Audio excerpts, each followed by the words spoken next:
Bueno, en principio yo creo que va a ser muy importante que con la presencia de Andrés se unifiquen las posiciones de las senadoras y los senadores. Tenía yo alguna información de que particularmente el Partido del Trabajo estaba valorando su forma de votar, como lo harían. Con eso ya no se junta el número de votos que se había comentado para que sí se modificara el texto que se aprobó en materia de democracia sindical. Entonces la presencia de Andrés pues unifica las posturas de los partidos de izquierda, particularmente Movimiento Ciudadano y PT.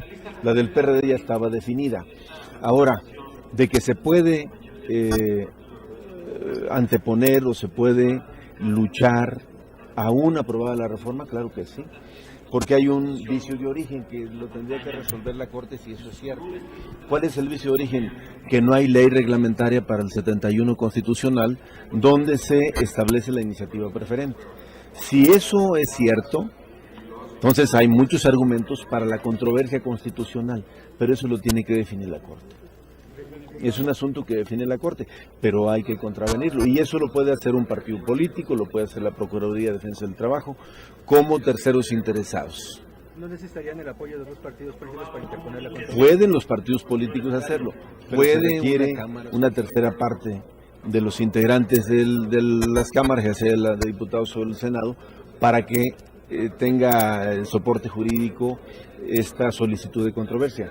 Si eso no lo logramos, porque en el caso de la Cámara de Diputados es difícil que lo logremos, nos faltarían alrededor de 20 diputados para lograr esto, entonces lo puede hacer un tercero interesado y puede ser un partido político o puede ser la Procuraduría. ¿Lo va a hacer el PRD? ¿Ya está hablado de esto? Bueno, primero hay que esperar a ver cómo se vota, ¿no? A ver cómo resulta.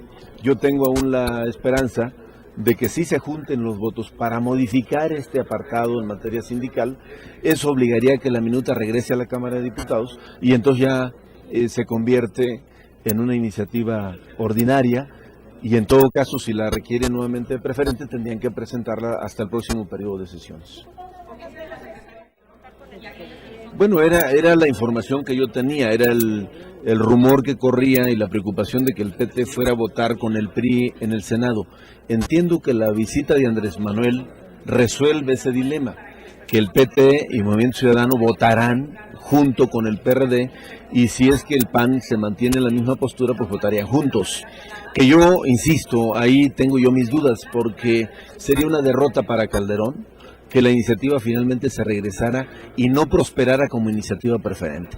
Y seguramente hay un sector del PAN que está en la lógica de que se reforme ese apartado para abrir los sindicatos a la democracia y a la transparencia, pero hay muchos que son muy leales a Calderón que yo no creo que se avienten el boleto. Yo no considero que el hecho que voten distinto es una traición. Simplemente es una decisión como grupo parlamentario de votar en un sentido diferente. Todos los partidos, las fracciones parlamentarias tienen esa libertad de votar en función de sus decisiones internas. Para mí no es una traición, simplemente sería una decisión distinta, si fuera el caso, pero que yo espero que no suceda así. Sobre el informe que se da ayer sobre la inseguridad, en la cual...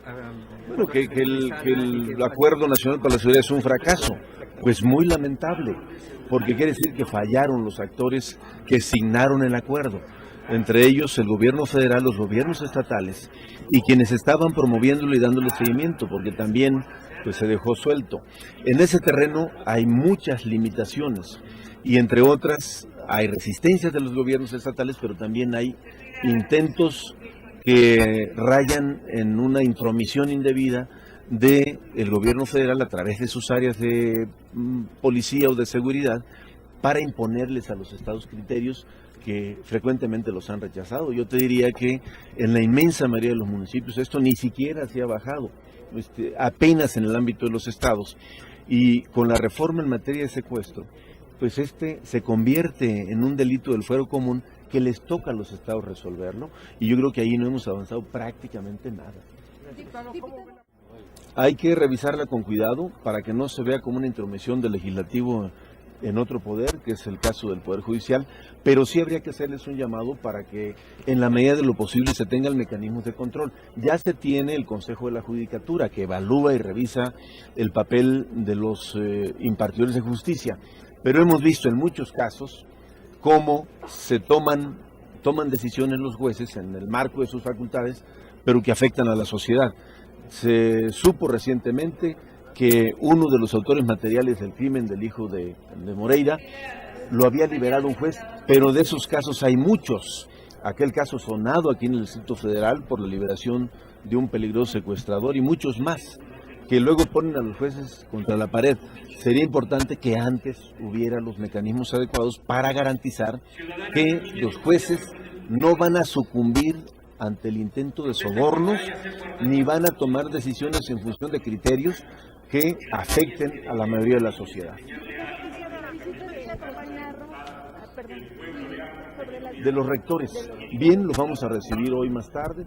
Yo creo que es muy importante escuchar qué van a proponer en materia de desarrollo científico, tecnológico, y cómo le hacemos para que podamos aumentar la cobertura en la parte de educación superior, que sigue todavía aún muy rezagada.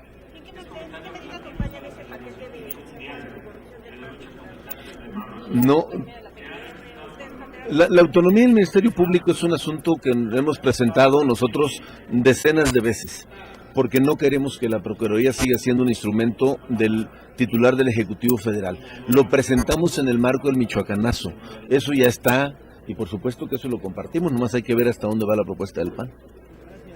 Gracias a ustedes. Muchas gracias.